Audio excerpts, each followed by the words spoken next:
they're going, but it did come up at our club meeting there last month. We had another one tonight that came up last month that some people said they could get more people at the club if they could use their own call sign, and that's interesting. Anyway, he said on that. So, yeah, we have the same issue as you, that we have a lot of members and not many do come out and use the club radios.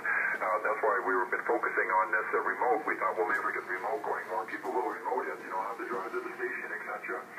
Take time out of your day and the parking and all those issues involved. So we thought that might be a solution there as well. Hopefully it picks it up. But I see a lot of people join the club and they're just interested in, coming to some meetings and just being members. It seems back to you. Yeah, that's fine too. A good majority of our guys are licensed for HF. I think they all are actually. And a lot of them are just into 2 meters, and one of the main guys that keeps all the repeaters going and that, very knowledgeable.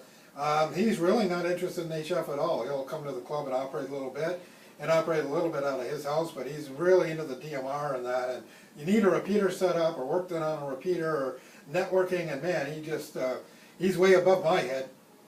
But he's just not into HF, and there's a lot of guys like that in their club, and that's fine. It's great to have different people with different knowledge for sure. To change the subject a little bit, how's the WX out there? We had just beautiful weather here up till today. Well, it's warm. I don't know what it is Celsius, but it's 64 degrees Fahrenheit. Light breeze, and it's been raining off and on. It's just overcast right now, but it's been in the 60s. I think it hit 70 the other day and lots of sunshine. But I think this is our Indian summer, and after today, things are going to go south pretty quick there. How's things out in Alberta? Go ahead. The weather here today is cold. It's 30 degrees, only 30 degrees Fahrenheit here, and it's supposed to warm up over freezing a bit in the afternoon. We don't seem to be changing much in the last couple of hours. I've been looking at the thermometer here. No wind. That's why I was out there this morning playing around the antennas a bit, trying to get ready. I know that snow and ice will be back freezing up those ropes they have up in the trees. I won't be able to bring things up and down as much in the winter. So it's been cold. It usually gets cold around this time of the year at Halloween. It's not unusual to have snow and ice out on the road for Halloween, so hopefully that can be avoided this year for the kids. We won't see the snow until November. Getting the snow tires on next week, so they'll probably snow just before I put them on over. Yeah, Roger. I've never did the snow tires. Just never really been able to afford it. And I know where to keep an extra set of tires and rims. But where I'm located, well, I live in Windsor, but the most southern tip of Ontario, generally, we don't get a heck of a lot of snow.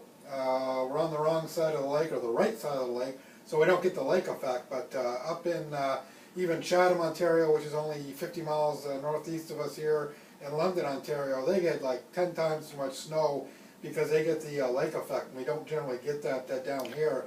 But last year was an anomaly. I mean, it was just the polar vortex. We were getting temperatures like you get in a normal winter, which is very unusual here. We actually hit minus 40, I think, a couple of occasions last winter, and it got cold early on, and it stayed cold, and we had snow early, and it never melted, and we just kept getting 3 inches over 3 inches over 5 inches, and some 6-7 inches at a crack, and I was running out of spots to put my snow that I shoveled. So I am praying we don't get another winter like that. I almost went broke trying to pay my heating bill there, Jack, over.